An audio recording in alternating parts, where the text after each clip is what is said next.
All right, for what guys, we've that's worth. passed the halfway point, and I want to switch gears. I've Okay. got something I want to walk through. If you guys want to take a break or whatever, mute your mics if you're bouncing out. I'm going to walk through a letter and switching to Trump, switching to the trial.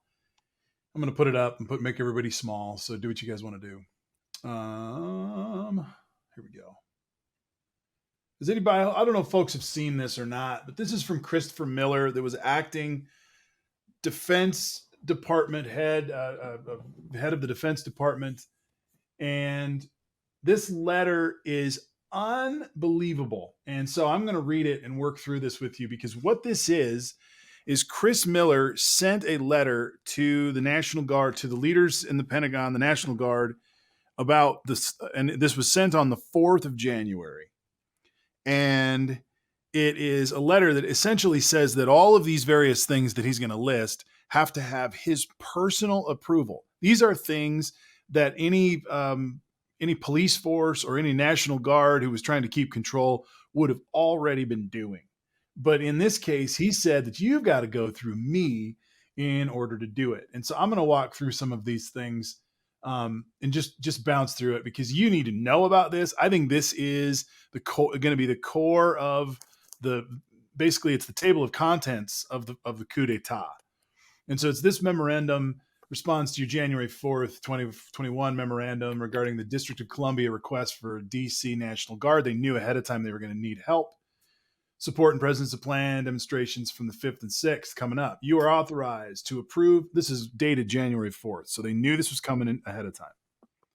You are authorized to approve the requested support, subject to my guidance below and subject to consultation with Attorney General as required by executive order. Without my subsequent personal authorization, this is Miller, this is Chris Miller. Without my personal authorization, you are not allowed or authorized to do the following. This is to the National Guard. You are not allowed to be issued weapons, ammunitions, bayonets, batons, or ballistic protection equipment such as helmets and body armor. So now when we're talking about the police and the cops that were there, they were unable to have anything of protection. Without his personal authorization, subsequent personal authorization, which means you had to ask again, to interact physically with protesters except when necessary in self-defense or defense of others, consistent with the DC National Guard rules for the use of force. So in other words, when we're seeing the guys walk up and put their arms around them and maybe take a picture with them, we have to ask a new question. And that is, were they told to stand there like shills and not even be able to do anything about it? Maybe they were participating, but maybe they were literally gelded as National Guards people or as Capitol Police and were unable to do anything. Just adding a little twist to the absolute lunacy of this. Okay, next. You're not able to employ any riot control agents. Did you wonder why you didn't see any tear gas? Did you wonder why you didn't see any rubber bullets as they stormed up the steps, beat the shit out of cops, and went sideways? Well, it's because Chris Miller hadn't given the authority personally, even though these would have been standard protocols. So Chris Miller, of course, standing in the way of this. He was appointed by Trump. Was it less than a month before this went down? Maybe just over? I can't remember. Can't share. Also, without his personal, you can't share any equipment with the law enforcement agencies. So if you're standing there and you could help, you can't. Can't use any intelligence, surveillance, reconnaissance assets to conduct the ISR incident awareness or assessment activities, which means that you can't jump on your cell phone and say, hey, I'm in the south side of the Capitol. What's happening in the north? Those sound like important words. They just mean you can't talk to each other and you can't know what the hell's going on. Likewise, underneath, you can't employ any helicopters or any other air assets.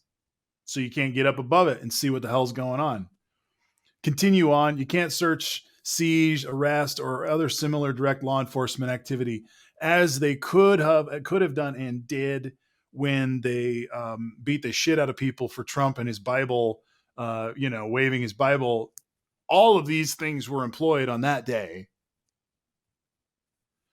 And then to seek any support from any non-DC National Guard units, which means you can't call Virginia, you can't call Maryland, because do you know why? They didn't get this memo. Because do you know why? They have a governor. This, my friends, is the playbook on the 4th that was laid out. And you may only, I love this last one, you may only reply the DC National Guard Quick Reaction Force only as a last resort in response from a request from the appropriate civil authority. If it is employed, the DC National Guard personnel will be clearly marked and or distinguished from civilian law enforcement personnel. So that at the very end, when all those different personnel came in with their different colors and different places, that was also part of this quick reaction force. So we got to see that in place too. So this is a play-by-play 2 days before.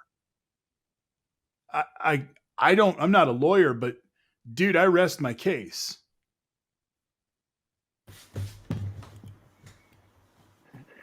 By the way, this is the same Christopher Miller that is like a super Russian. He's like pro-Russia. He has made statements recently that he respects Russia and thinks that they do everything super professionally. So that's interesting